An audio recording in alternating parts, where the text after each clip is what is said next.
দেখছেন আরো 12 জহিতা রয়েছে আপনাদের সঙ্গে। শুরুতেই যে খবরের দিকে নজর রাখবো, 2016 নিয়োগে সিবিআই এর কাছে থাকা ওএমআর শিট প্রকাশের দাবি। ওএমআর শিট প্রকাশের দাবিতে সুপ্রিম কোর্টের মামলা দায়ের, আদালতে খারিজের সিদ্ধান্ত এড়াতে মামলা প্রত্যাহার আবেদনকারী সুমন বিশ্বাসের।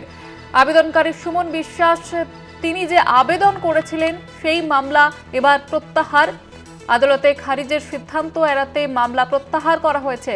আপনাদের আবারও একবার জানিয়ে রাখবো, 2016 নিয়োগে সিবিআই এর কাছে থাকা ওএমআর শিট প্রকাশের দাবি এবং ওএমআর শিট প্রকাশের দাবিতে সুপ্রিম কোর্টে মামলা দায়ের করা হয় এবং আদালতের খারিজের সিদ্ধান্ত এড়াতে মামলা প্রত্যাহার আবেদনকারী সুমন বিশ্বাসের এমনটাই খবর পাওয়া যাচ্ছে। আপনাদের আবারও একবার জানিয়ে রাখবো, 2016 যে নিয়োগ, সেই 2016 নিয়োগে সিবিআই এর কাছে থাকা যে ওএমআর শিট, অর্থাৎ যে ওএমআর শিটগুলি সংগ্রহ করা হয়েছিল সিবিআই এর তরফ থেকে, সেই ওএমআর শিট প্রকাশের দাবিতে সুপ্রিম কোর্টে মামলা দায়ের আদালতের এবং খারিজের সিদ্ধান্ত এড়াতে মামলা প্রত্যাহার আবেদনকারী সুমন বিশ্বাসের।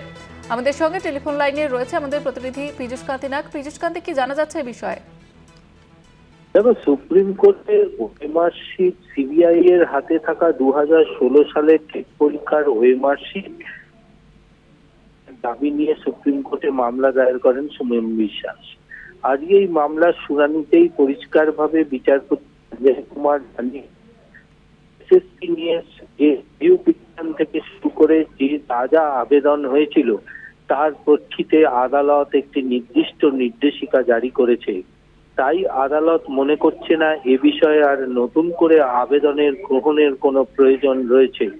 তাই ওএমআর শিট প্রকাশ সিবিআই এর অযোগ্যদের চিহ্নিত নয় এমন অযোগ্যদের ওএমআর শিট প্রকাশ সংক্রান্ত মামলা খারিজ করতে দিতে চেয়েছিল সুপ্রিম কোর্ট, কিন্তু সেই খারিজ এড়াতে মামলা নিজে থেকে প্রত্যাহার করলেন আইনজীবী।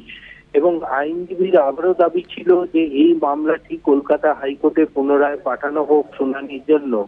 তাতে বিচারপতি সূর্যকান্ত সঞ্জয় কুমার পরিষ্কার জানিয়ে দিয়েছেন যে সুপ্রিম কোর্ট চায় না এই এসএসসি নিয়োগ প্রক্রিয়া সংক্রান্ত বিষয়ে নতুন করে কোনো নির্দেশিকা জারি করে নতুন করে দরজা খুলে তার শুনানির জন্য যে কোনো আদালতে।